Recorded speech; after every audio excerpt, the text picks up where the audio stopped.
Hey, welcome in. Welcome to the Arrowhead Addict podcast. We are here coming to you live. Let me tell you, the dopamine, it's flowing. I am damn excited. Damn excited. We are so excited to be joining you guys tonight. Oh! Well, how you doing, man? Patrick. Will Sterling. Yeah. Super Bowl champion, two-time Pro Bowler, and Trent Green. Trent Green, how you doing? Hey, what's going on, guys? Anybody? Oh, he picked it up! He picked it up! He's gonna score!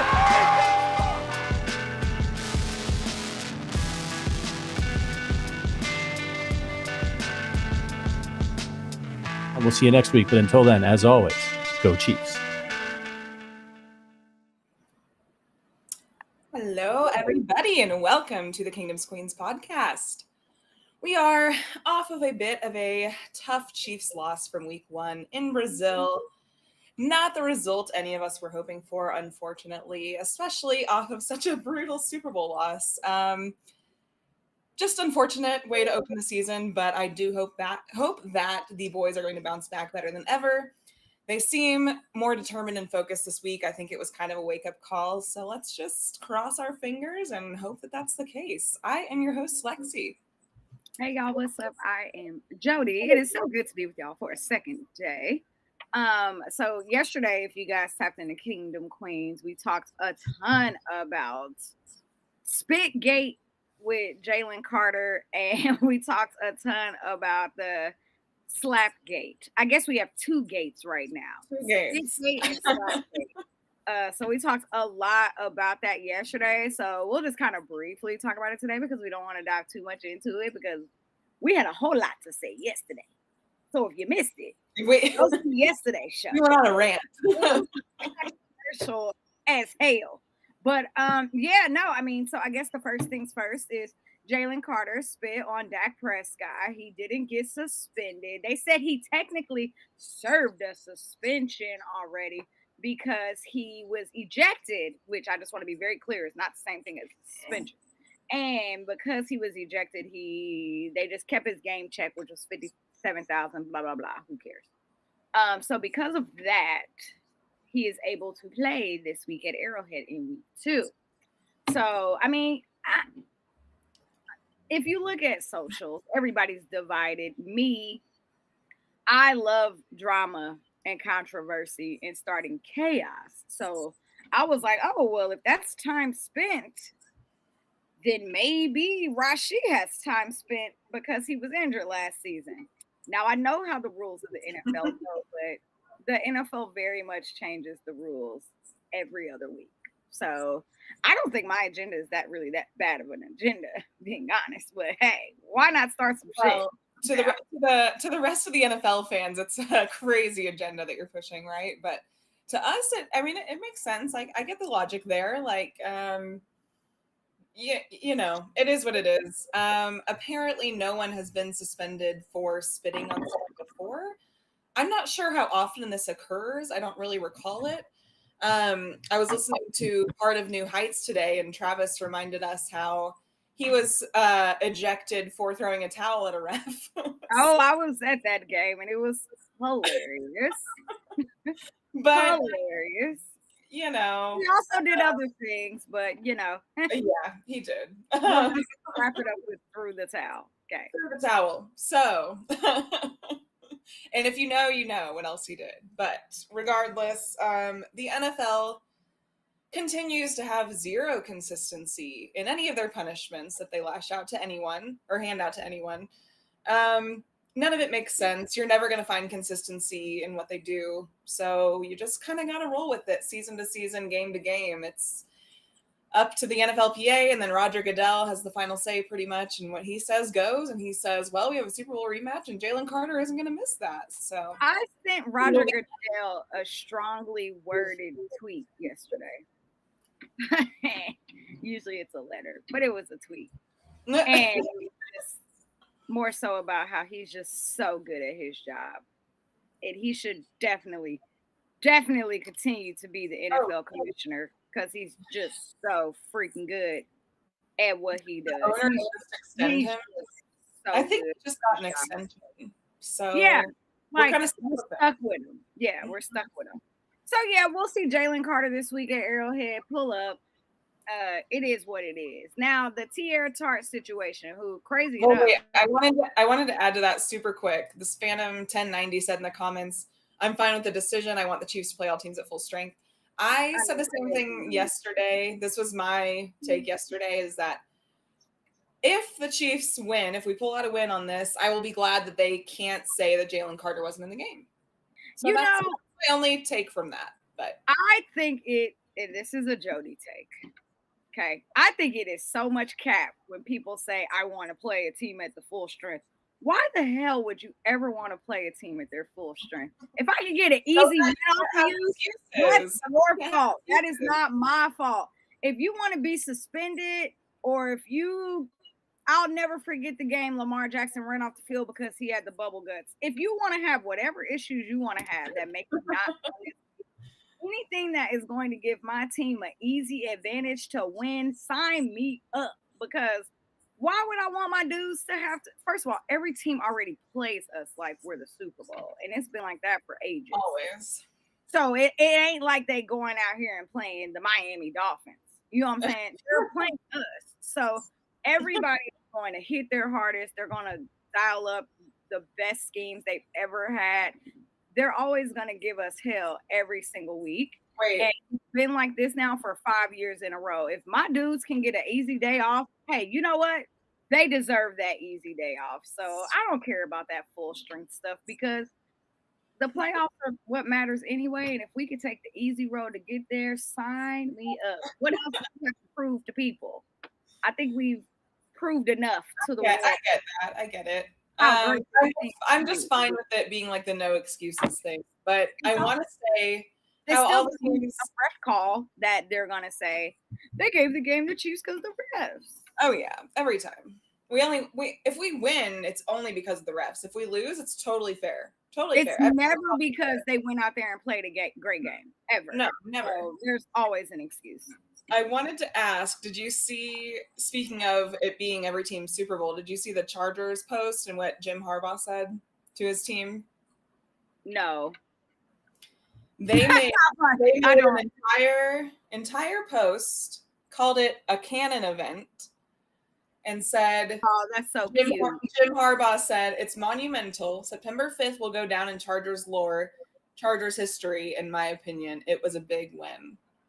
Oh, that's so cute. Oh, I love that. Week one for the Chargers. They got their Super Bowl win in week one. Hang the banner. How pissed are they going to be when the Chiefs win the AFC West for a 10th time this year? Oh, wow.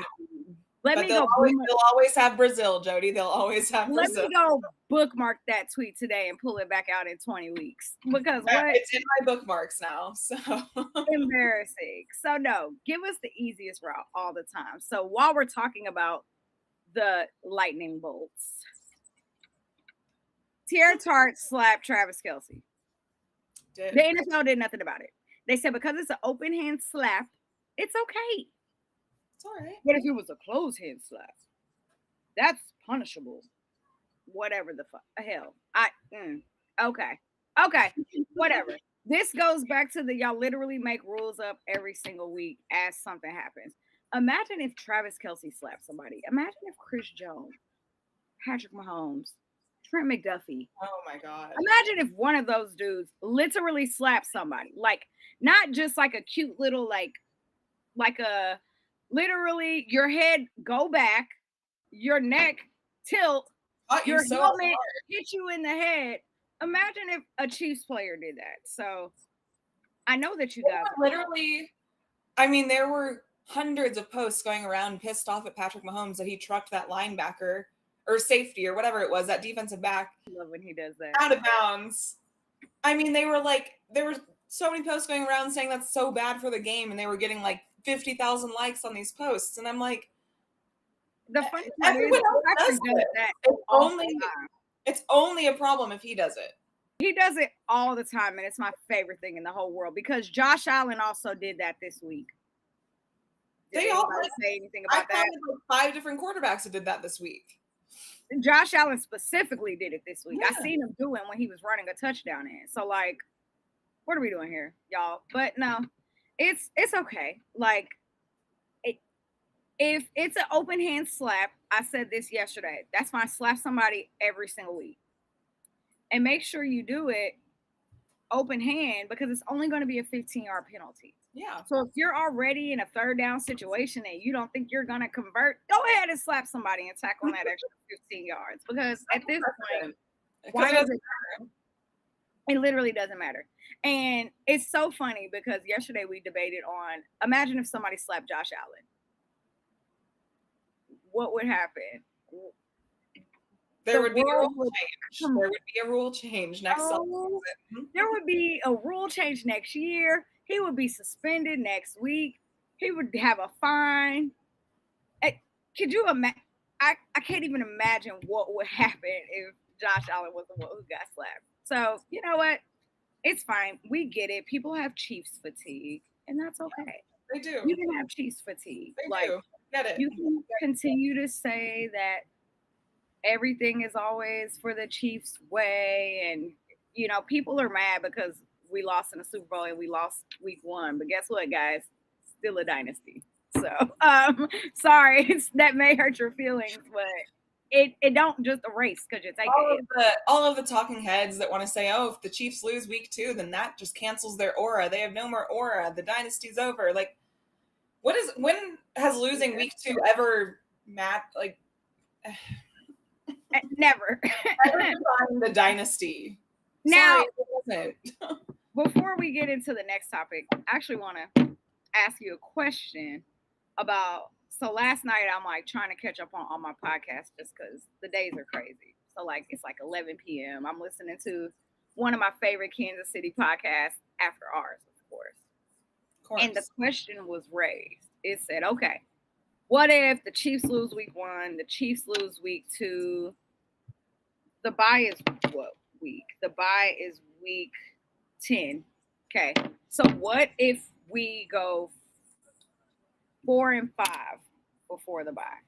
What if we lose 4 games before the bye? Say we lose to Philadelphia. We lost to the Chargers. Say we lose to like Baltimore and we lose to either Washington or Buffalo, right? Say we lose 4 games and go 4-5. But then we went out. We beat Denver. We beat the Colts. We beat Dallas. We beat Houston. We beat the Chargers, Tennessee, Denver, Vegas. Then we went out. So now we have a 12-5 record. 12-5 is still technically enough to win the AFC West. Yeah. 12-5 is probably not the 1 seed. You're probably like the 3 seed, and that's totally fine. Do the Chiefs still play in the AFC Championship game with the 12-5 record? What's your answer? Yes. A 12-5 record? Absolutely. Absolutely, yes. Right? So in my mind, it's like, I don't care what the record is for the Chiefs. We've seen them dominate at home. We saw them go 10-6 a few years ago and won the Super Bowl. We've seen them go on the road. Or 11 and whatever it was. Yeah. They've won on the road. They've won at home. The problem, if the Chiefs get to the playoffs, it's a wrap. The season's over there. So I laughed at that yesterday because I know we're getting ready to talk about the week 1 game against the Chargers. But when you kind of sit down and look like for the future and have like forward thinking, it's like, yeah, if the Chiefs go 12-5 and get to the playoffs, they're still going to the AFC Championship game. Right.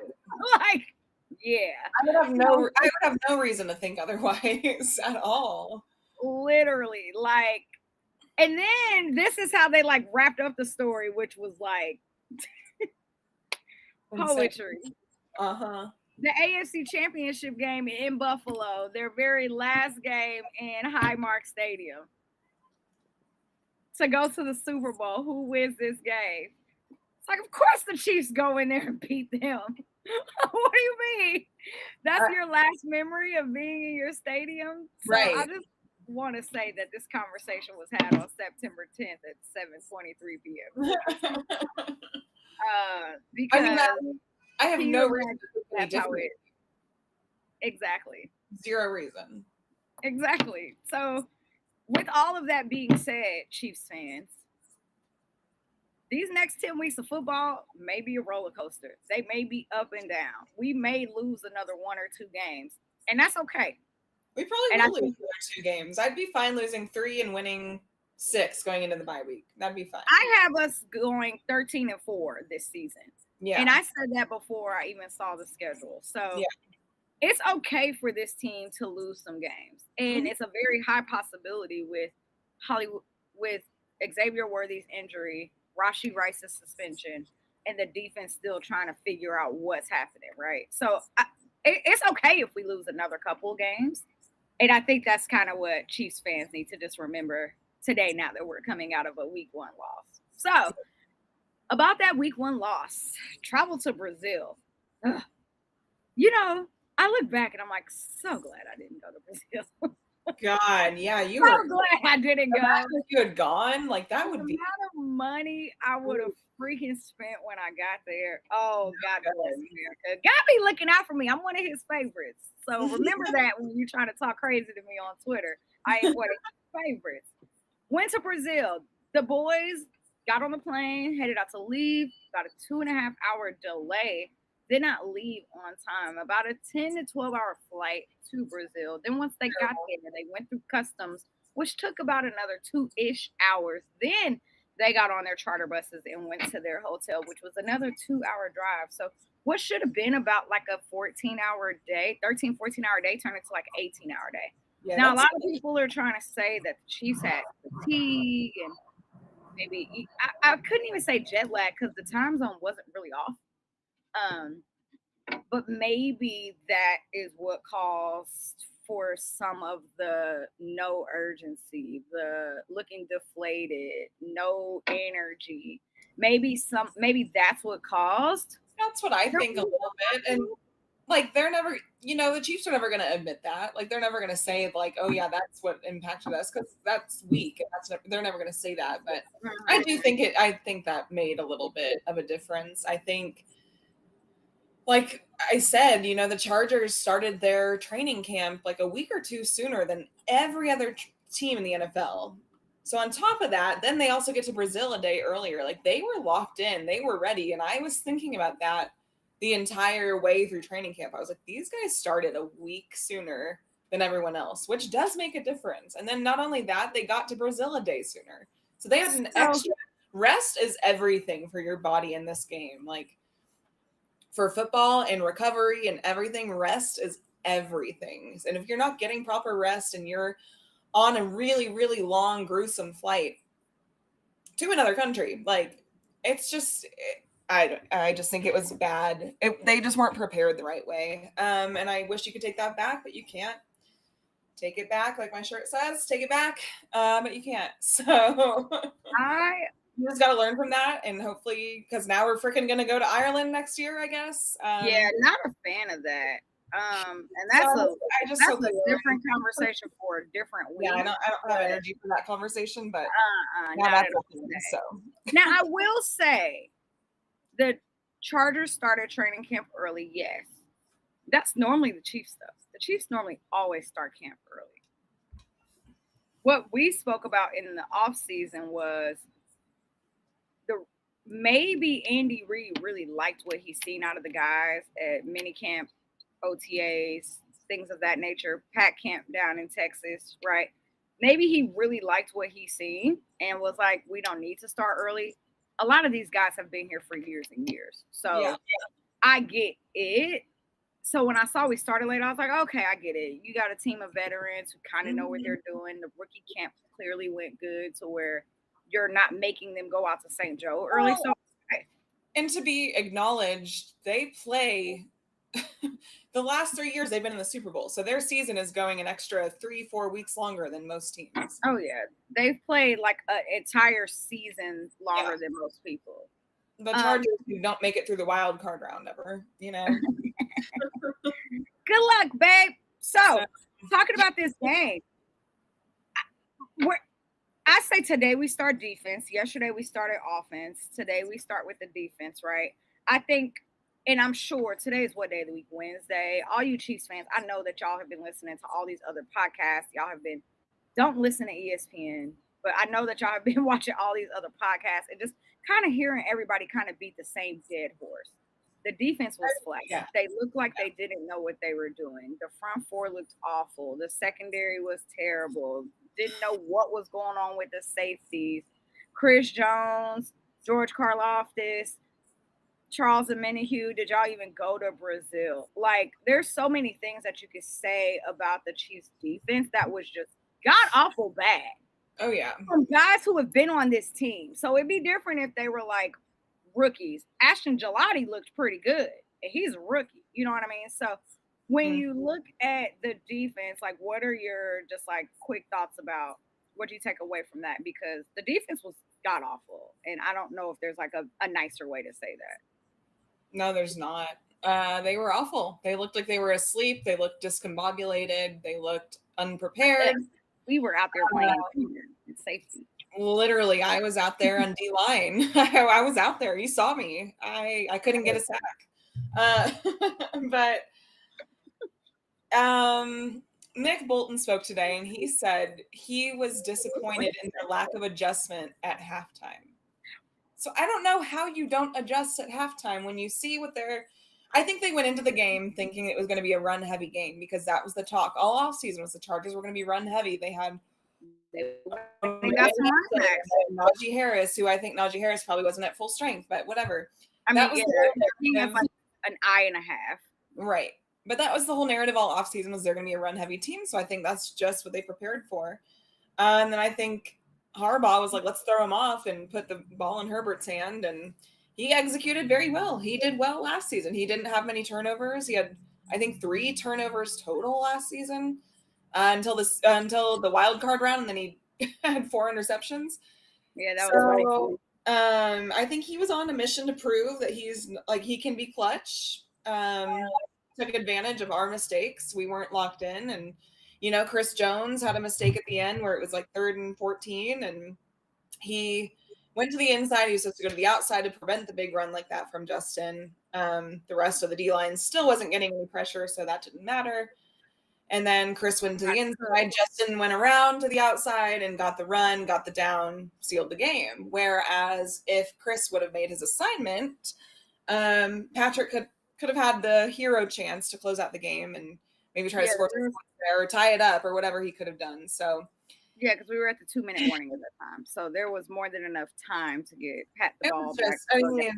The guys were running into each other on assignments. There was a time where I think Drew Tranquil had the best game on defense. There was still a time where he ran into Trent McDuffie in the end zone when I rewatched it.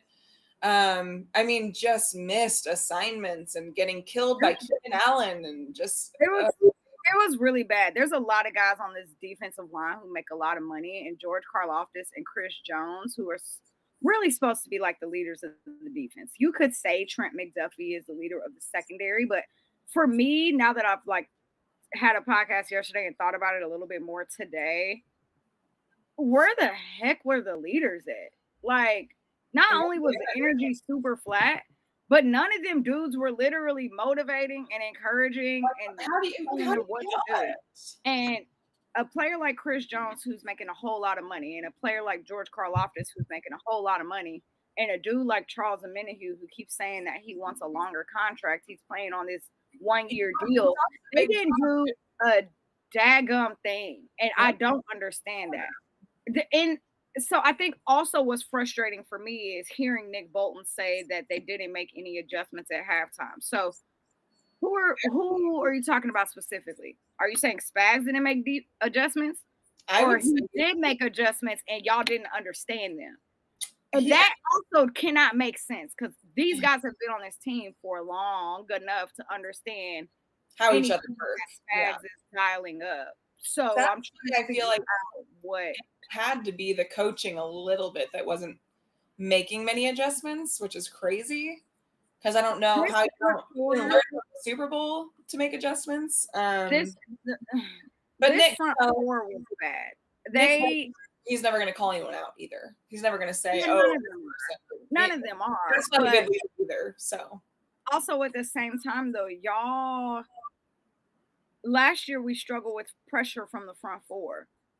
So how are you going to change this? Like, how are you going to turn this 4 into 7? Like, you need to be able to play close to the line. You need to be able to dial up a blitz. You need to be able to get through the, like, I don't understand how we're not.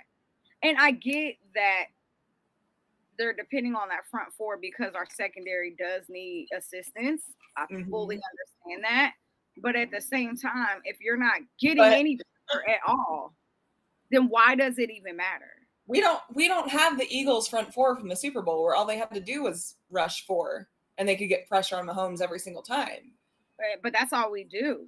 That's literally all we don't do. Have the same capabilities, so I need them to realize y'all have some holes to fill and to figure out, because either you're going to have a hole in your secondary or you're not going to get any pressure, kind of thing. Correct. Like, it's so they got to find a happy medium, and I think they can. I think they will. I think it's early. You're going to have a really good test these first few weeks.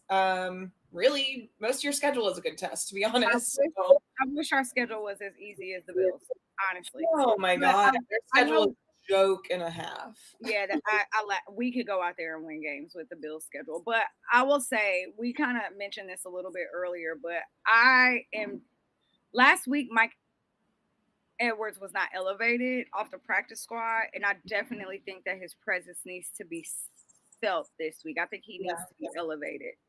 And I know that, like, it's kind of. I know that he's out there kind of looking like an old man, right? Like, I get it, but he is probably the closest thing to a Justin Reed style safety than a Brian Cook, who was just kind of getting tossed all around. And we mentioned it also that, like, it's kind of hard to put all this pressure on a Jaden Hicks who is literally just in year 2. Yeah. And even though he had a really great rookie season, you can't hold him to that expectation when half of the guys out there were not here last year. No. You're not going to get the same style of play from him when it's changed so much. I'd say about half the guys are out there from last year. But we had better leadership last year, and it's lacking right now, and it's showing. And I am not a Justin Reed fan. Going to be very clear about that. But him not being out there was felt. Yeah, very much. So I think you see a bit of a different backfield if he's there. Week 1. Yeah. Oh, absolutely, absolutely. Yeah. So, those are just kind of my thoughts on the defense. I don't know what's going to happen in the secondary this week. Jalen Watson was not good. Joshua Williams was not good. Trent McDuffie was kind of all over. So he wasn't targeted a ton, but like he missed some assignments too. So it's but I think that's on Spags because he makes him kind of be the rover and play all over, and that's not really fair. Like, let him play where he needs to play. Whether if it's more so him being on the inside, let him be there. He shouldn't have to be rotating in all these other areas. But we've seen what Jalen and Josh looked like all off season. They did not look good. They need help. No. So it's not fair that Trent has to kind of be all over. Especially he can't do everyone's job. He can only do his job. So correct. If we had 4 Trent McDuffies, that would be fantastic. We just don't. Let's get into the offense because I'm done talking about the defense now. I'm like, I'm done talking about the game, but yeah, let's get into the offense. So I just briefly looked at this clip before I got online here about Jawan Taylor admitting his flags and how he needs to be better. And I just want y'all to know, we had this conversation 2 years ago. I need to be better. I need to not create penalties and set the team up. Literally every single thing he said today, he said 2 years ago. And you said it already, Jawan. I already heard this. He will never admit it, but I do think the league is out to prove a point via him. The league is out to say, you cannot do this, and he does not get away with it. And it's so funny to me how people are like, always in the comments, like, oh, they don't call the Chiefs linemen for false starting. I'm like, hello? Like, Jawan Taylor has more penalties than almost. In the last 2 years, he has 36 total penalties. And the next player is not even at 30. He has 36. So I don't like, the thing is like NFL fans aren't going to be happy unless the Chiefs are called on every single play. Like, they want to be called on every single play. It doesn't matter. So Jawan Taylor he got asked a tough question and he answered it to the best of his ability, which go team. But I hear the I have to be better, but I don't care about hearing what you have to do if you're literally not doing it. Well, now, at the beginning of the game, which we talked about yesterday, the first two calls were kind of soft, and I was like, they probably did not need to call that, but it is what it is. If it was anybody else, they would not have called that. Yeah, and they called it on him. The rest of them that came in the second half, it was like, okay, dude, like what the hell is happening at this point? it's getting ridiculous. 55 yards of penalties. Juju Smith-Schuster had 55 receiving yards. So, like, that tells you anything about this game. Essentially canceled each other out. Yeah, it's just frustrating. And Jawan Taylor, whatever the agenda is there, he's going to have to have flawless execution the rest of the season. And while he's on this team, I don't think he'll be on this team next year, but while he's on this team, they are going to have a spotlight on him. He's going to be made an example of, and he's going to have flawless execution. So he has the second highest cap hit right now. So he don't have to do something. And he actually was graded pretty high as a pass blocker. He actually had a pretty high grading, which is shocking. But when he's not blocking well, he's false starting and he's committing penalties that like hurt you in other ways. So it's just it's frustrating to see. He's gonna have to tighten up against the Eagles. So very other than that, today another conversation that was brought up was Travis Kelce having accountability about what it said was he was just trying to make room so his guy could be open, but he was kind of going, Travis Kelce kind of goes off the script all the time. So this is not new. And he took accountability for hurting Xavier Worthy, which is traumatizing because this was Pat and Rashee Rice literally last year. So I get it. Like, of course, Travis Kelce is going to have accountability for what he did, but also it's like, come the hell on, y'all. Like, what are we doing? Like, that's just where they just weren't fully locked in as they needed to be. They were not disciplined either. That's frustrating. Not a disciplined team on the offense or the defense. And that's what, like, I think I'm tired of hearing from, like, Andy Reid is like, and I love Andy Reid to death, don't get me wrong, but it's like, week after week, it's like, we got to bring the energy. I got to get the boys ready better. Okay, how many times do we have to hear that answer till it shows? Like, They're playing a really good football team this week. They're well coached. Yeah, every time. It's the same thing. Like, he's not having any part of the media this season, I can already tell. And it's usually like that, but it's, like, worse right now. So, but he has to do it. But it's becoming very Belichick-y. Which is fine. It's fine. Which is fine. He's not going to do anything. You can be Bill. You can be whoever you want to be. But you got to teach this team how to be disciplined. Yeah. Sorry. You have to teach this team how to be disciplined. Yes, you have to get them ready. You don't get to half-ass get this team ready. And if they're lacking, you need to hold them accountable to that. Yeah. So it's like, and I'm sure the tough conversations are being had because it took them a very long time to come out of the locker room on Friday. And it's so funny because I was listening to Nate Taylor with ESPN and he was like, well, we were sitting there at halftime and we saw the Chargers come out the field, but the Chiefs never came out. And we were like, okay. He was like, that's not like them. He was like, Harrison Butker was out there. We were like, okay, where's the team at? And then Andy Reid played it's kind of like a Super Bowl atmosphere. One team comes out first, we come out second, da-da-da-da-da. He was like, we know that wasn't the case. Yeah. That wasn't the case. He was absolutely in there yelling or, saying whatever he needed to say. Right. He said right before they ran out, he stood there and he gave them this stare. Like, y'all better get y'all shit together before y'all get out there. And then they I don't know. embarrassed Like, us even more. I will say the offense got it together better the second half. They looked better. They adjusted.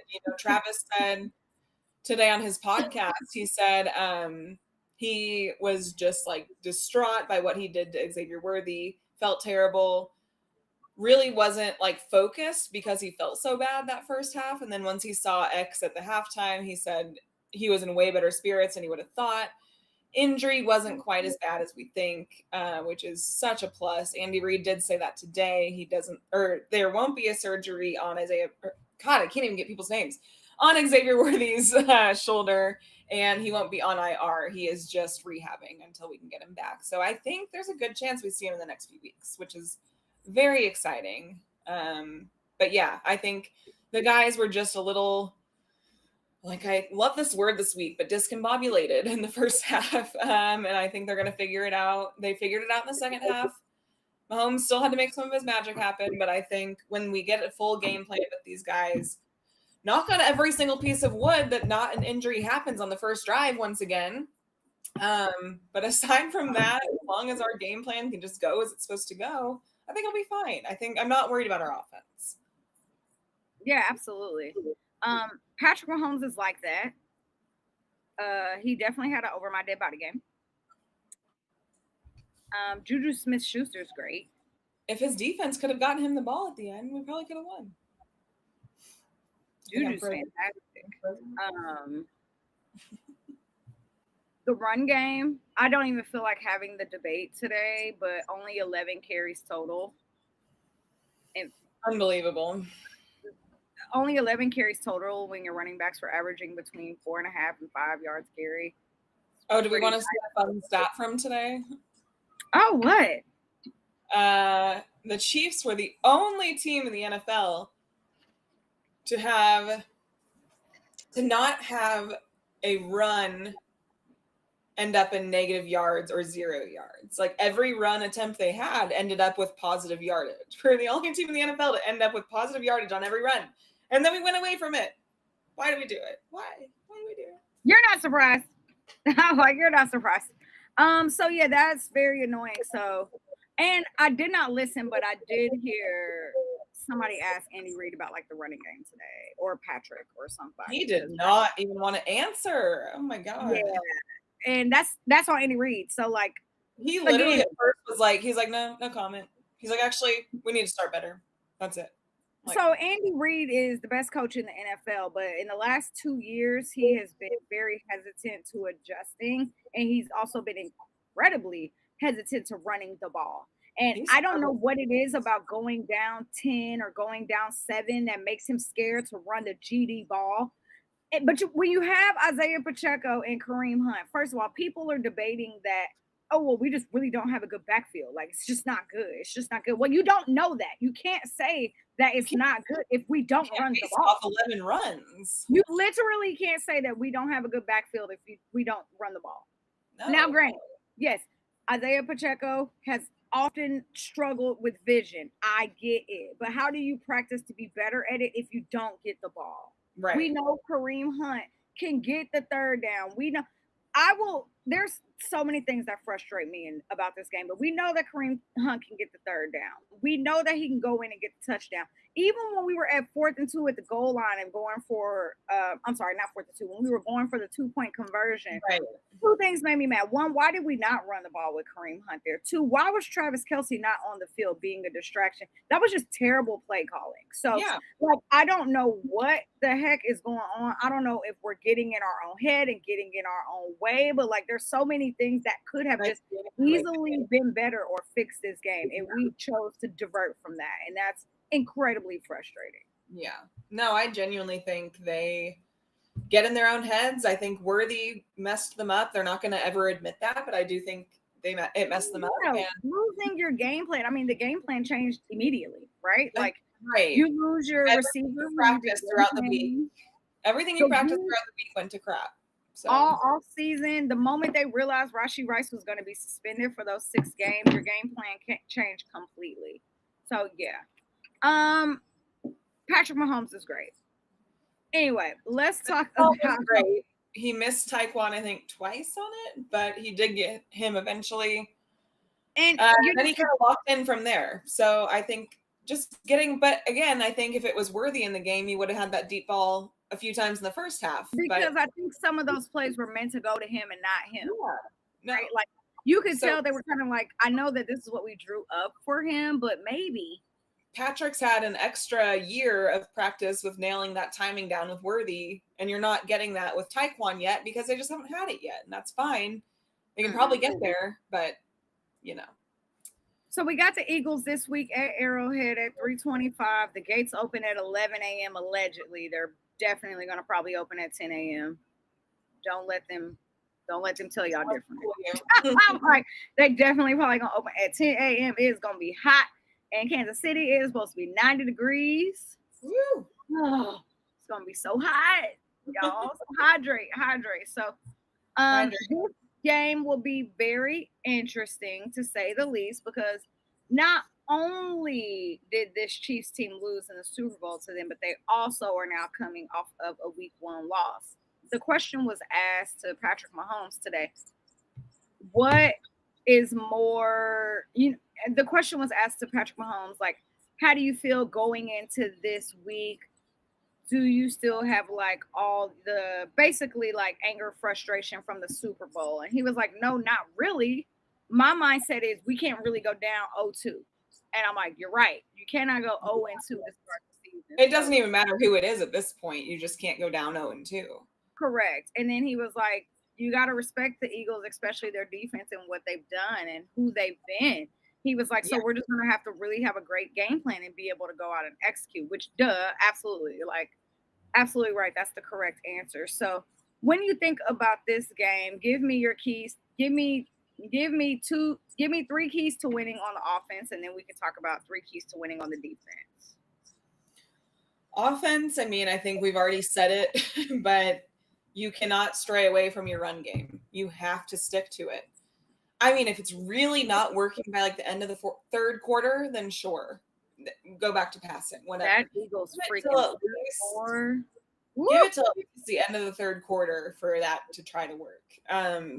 Because you're also not building anyone's confidence by giving up on it so quickly. Like Pacheco and Kareem have to be so freaking frustrated. Like they're just out there chip blocking, which I get, but like you're not doing anything for their confidence. So I think don't stray away from that. I think connect on your deep balls. You have to make them fear you. If you're not feared on different levels of the ball, then you're not going to be able to do certain things that you want to do. So be sure you're connecting, be sharp on your deep balls with Hollywood, Taekwon. And I think we've kind of talked about it yesterday, but I think I want to see more like 13 personnel sets. I want to see the bigger dudes out there. I want to see them. I want to see Robert Tonyan get more involved. I want to see Noah Gray get more involved. Like those guys are there. They have experience in the league. They have a good roster for a reason. Yeah. Those are mine. And then, protect Patrick. Yeah, no, I agree. I think for me, like the offense, you can't win this. You have to. I feel like last year I said this every week, and it just like came back to my brain. But like, you gotta win every 60 minutes. Like, you gotta play football for 60 full minutes. So you gotta play clean, smart football. You can't get a 20-yard conversion and then get a 10-yard penalty. Like you can't. You got to control the flags this game. You have to be smart. You have to play clean. You have to, if that is adding the chip help, or if you got to, one thing, okay, I want to take a second because that was today. It's been a very long day. This morning, which feels like hours ago, ESPN put out a tweet or somebody, I don't know, but Aaron Glenn basically got rid of one of their receivers for the Jets. Uh-huh. Why? Because he dropped the ball. Gibson, whatever his name is. Said, you drop the ball, you can't be on this team, you're cut. And that is the type of energy I'm talking about. Because why the hell are we paying you millions of dollars and you're dropping the ball, or you're getting penalties, or you're doing this? No, you are hurting this team, and that's not why you're here. I don't know who's become soft, if it's Andy, if it's Nagy, if it's a combination, if it's a yes man thing, but like that's why you and I were both glad to see Travis holding Juwan accountable because someone's got to do it. George Karlaftis yelling at Chris. Not George Karlaftis. Drew Tranquil yelling at Chris. Like, yeah. So I just want to say that that's the energy that I'm here for. Yeah. If you're going to create things, if you're going to create negative plays for this team, you don't need to be on this team. So Juwan Taylor, we can't kick you off this team because your cap hit it's too high. Right. But you can get benched. Yeah. Jalen Moore can come out here if we need him. You know what I mean? Like, we did get him for a reason. He knows how to play right tackle. Like, what are we doing? What are we doing here? And it's so funny that somebody just said that Matt Nagy got to go because I had a really long rant about that yesterday. And I'm not going to get into it today. But, man, there was an agenda there. I'm going to just say that. So you got to play clean, smart football. No penalties. I would say that's my number 2. And you have to make them respect the offense. Mm-hmm. You got to run the ball. And then the receivers, I think one thing receivers struggle with on this team, which Rashi eventually learned, you sometimes have to go off the script with Patrick because if he runs out of the pocket and now he's flailing, but he's still active, he gonna throw the ball. You need to be looking for 15 all the time. You need to be off script. If Pat was supposed to go left and he went right, you need to go right. Mm-hmm. He's gonna throw you the ball. So you just need to be aware and have awareness because Pat's all the time. And it took Rashi a little bit of time to learn that. It even took Xavier Worthy a little bit of time to learn that. But once they learn that, and I hate the terminology backyard football. That's kind of what it is. Like it is. It's like made to be a bad thing, but it's not a bad thing. It's like but we love watching that style of football. It's fun. Like it's exciting. It's unpredictable. I think it's a very fun style of football. Tyreek Hill was really good on this team because he knew how to scramble with Pat. I think too, like Hollywood Brown just is getting used to that now. He hasn't had to be the star receiver, and now it's up to him. And I think even he adjusted to that this past week of being like, okay, I'm not quite used to that. We've been rehearsing it all off season. We did it last season too. He's like, but now I'm having to do it in game time, and it's different. But he learned quickly, and he was. It all goes out the window. Rip it up. I think he led the league in targets last game. Something like that. Yeah. So he's going to be a big focus this week. So and that's the thing. Potentially. Say the Eagles double team Hollywood Brown. Jesus Christ, because they're the same person. I know. I'm like say the Eagles double team Hollywood. Okay, Juju, Noah Gray, Robert Tyan, Travis Kelce, Isaiah Pacheco. Like. If he's double teamed because he's been balling out, you literally have 5 other weapons that you can go to. Right. Okay. What are your 3 keys to the defense? Defense, I'm going to keep it pretty simple. Learn your assignments and stick to them. It was embarrassing how much they were running into each other last week. It was really embarrassing to watch that, especially in the red zone. The red zone defense, the third down defense, get it together, get your assignment figured out. I know it's easier said than done looking in from the outside. I'm not a player, obviously, but I clearly play. I've played football for years. So get your assignment down. I think really obviously we need to generate pressure as a D-line, need to capitalize on the pressure and getting sacks. Drew Tranquil now is a sack leader in the NFL because he generated 2 sacks last week. And he's tied with Myles Garrett. So because Myles Garrett, I think those are my 2 keys. I don't really know if I have a third for the defense, but you go ahead. I would say, man, if get to Jalen, make Jalen throw the ball. Because if Jalen doesn't throw the ball, because in my mind, I'm like, okay, well, Are we going to be able to stop the run, which we did in the Super Bowl? Are we going to be able to stop the run, and are we going to be able to stop him from throwing the ball? It's hard to do that with somebody like Jalen Hurts, who is going to off-scramble. He's going to scramble. So I think the linebackers are going to be incredibly important this week. Very, very important this week, linebackers. Hello. Very important, because Jalen Hurts is absolutely going to run out of that pocket, and you're going to have to stop it. So, yeah. That, and then the secondary, just don't get cooked. Right. Don't embarrass us. Don't embarrass us. Come on. Hold them to 3 and not 7. Get it together. That's it. Hold them to 3, not 7. And then I think we win this game if the defense creates a turnover. Create turnovers. Even if you can't get to Jalen and you can't get the sack, create a freaking turnover. That pressure that you're creating should create some type of turnover. That's still not happening either. So that's where I'm at. So I think if I want to add one last thing, it's that I want Leo Chanel to be a spy. Absolutely. Which is what you were getting at with linebackers. But yeah, I think Leo or Nick. One of them. Leo or Nick. But Nick, I don't think he's not really the spy role. He has to call the whole defense. So I feel like it's got to be Leo. And he's just so athletic and so good at that I need to see more of Leo for sure.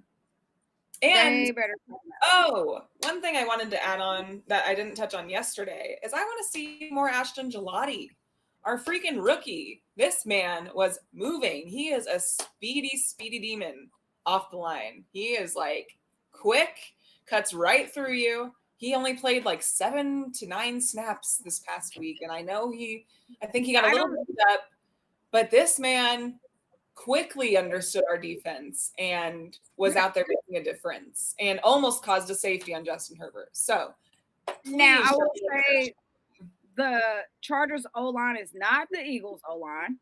So that is it's however this week. The Eagles O-line's a little banged up.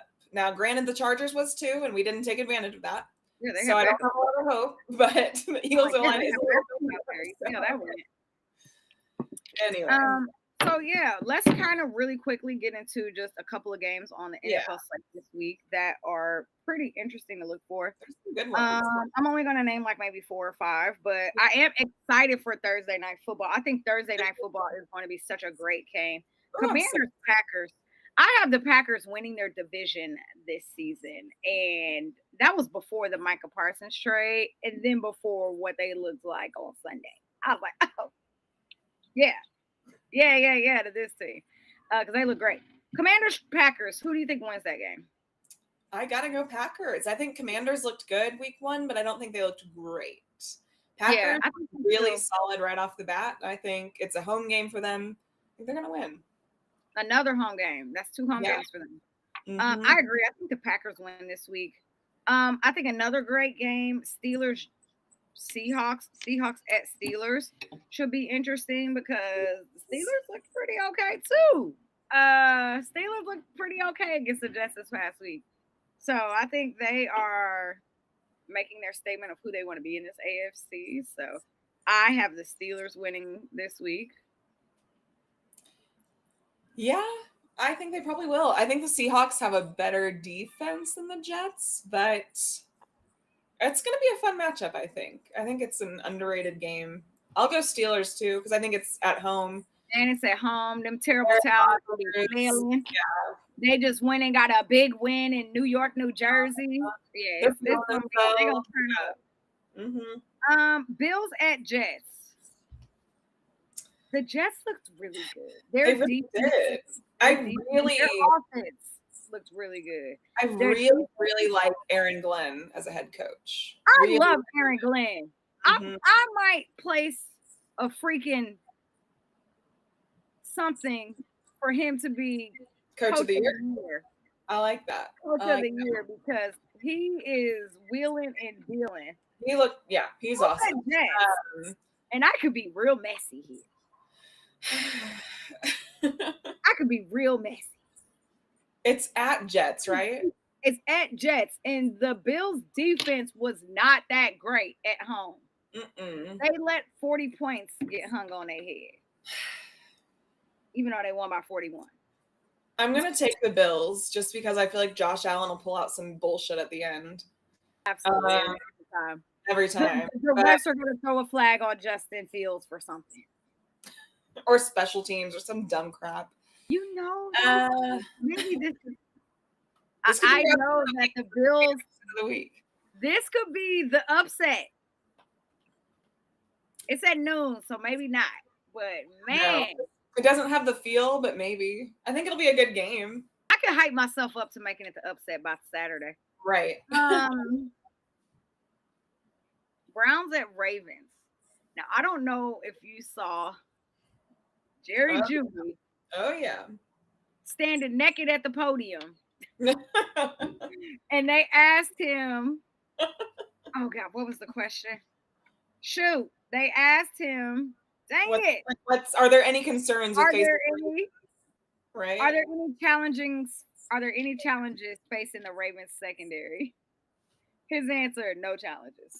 I was like, yeah. Energy.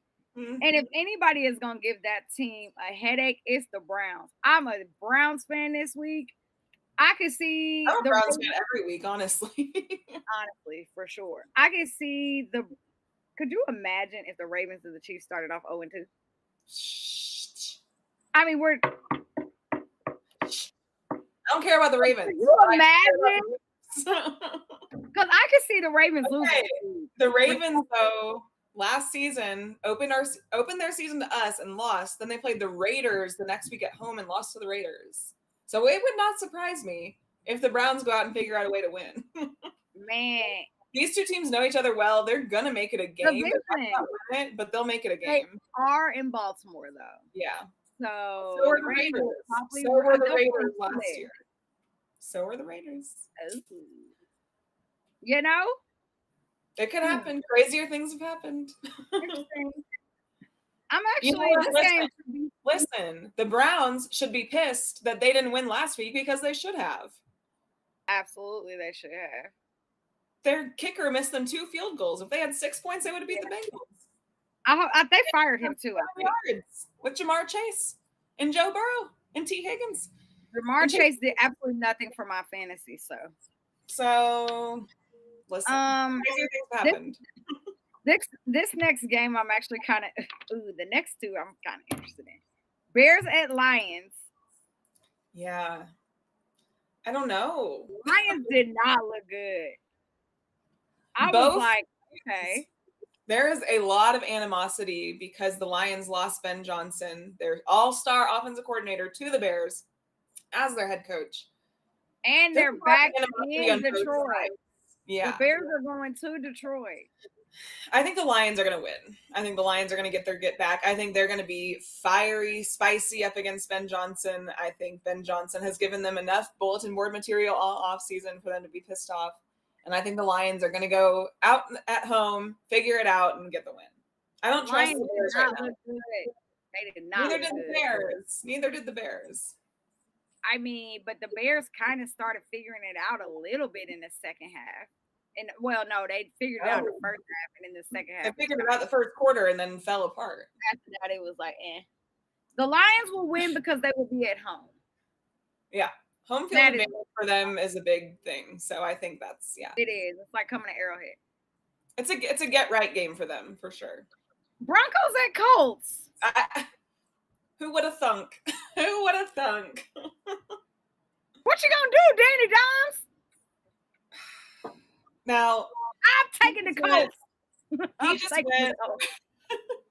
He just went against one of the worst defenses of all time last week. And now he's going to go against one of the best in the league this week. So I'm a little nervous. And the Colts at home? It's the Colts at home, though. Yep. And their team as a whole looked really good. I'll give them, they looked very put together. Their defense looked great. I don't trust Bo Nix. I do not trust Bo Nix. Let's do it. I'll pick the Colts too. I think the Broncos defense is cool, but the offense was not like it was trying to figure it out, but they were not, it looked real fraudulent based off of everything that we've heard this offseason. Absolutely a Colts fan this week. Absolutely. Sunday night football is Falcons and Vikings. I'm probably gonna go to bed early. You know, they're really sold on the Vikings. That's 2 weeks in a row of 2 primetime games. But Jodi made it interesting in the end. Falcons looked pretty good. I think it could be a good game. I'm not gonna lie. Falcons did look good. They only lost because of their kicker, who got fired. Who also got fired. So I'm gonna go Falcons. I'm gonna go. Yeah, I'm gonna go Falcons. I'm gonna go Vikings because it's home, and I think it's the skull. I think Michael Penix Jr. is a better quarterback. That's where I'm at. I think MPJ is a better quarterback. He's got some swag. He played very well. I was very impressed. They have a very good offense. Vikings. I really like Kevin O'Connell too. Stuff. I don't know. I do love me some KLC. Right. Monday Night Football, Bucks at Texans. I'm going Bucks. They're deep. I'm going Bucks. I'm gonna go Texans just for the hell of it, but I like the Bucks. I'm a big Baker fan, but I'm gonna go Texans because their defense. Bucks defense struggled. Big fan. The Texans just did not look that great. He still didn't look. He's not figuring out his rhythm. Monday Night Football, Chargers at Raiders. I didn't realize that. I know. Both 2 Monday night games. It's gonna be a late night. That literally doesn't start till 9 p.m. Central. I'm going to bed. No, seriously. No, I'm gonna watch because it's our I'm division. definitely gonna watch because it's our division. I just like watch from bed. I'm just trying to figure out. That's a hate watch if I've ever seen one. You know what? I might go Raiders because their defense is going to definitely play them better than our defense did. Actually, I just think the Chargers were on such a high from this last week, and it was their Super Bowl, and I think they're going to come back to reality this week, and I think the Raiders are going to win it. I think the Raiders' defense is going to beat up on them physically. I should. Not physically. Who's going to beat us? The Raiders. Wait, what do they say? Nobody. No. Who's better than nobody? Yeah, whatever. Done. Who's got it better than us? All right. Eagles at Chiefs. Sunday, primetime, 3:25. America's game of the week. You know who's behind the mic? You know who's behind the mic? Mr. GOAT himself, Tom Brady. Oh, is he? Tyrann Matthews beating the drum. I can't wait to see Oh, yeah. Because give him his pads. Lace it up, Tyrann. Lace it up. Don't let him leave the stadium without signing a contract. Okay? Him and Nick Bolton can share a number this week. Honestly. They can share a number this week. Give Tyrann this game and what's the score? I refuse. I'm going to listen to Mahomes. He's not going to go 0-2. Just not going to do it. We're going to have to score. Defense is going to have to play their role. I said it last night. I'm going to stick with it. 32-24 Chiefs.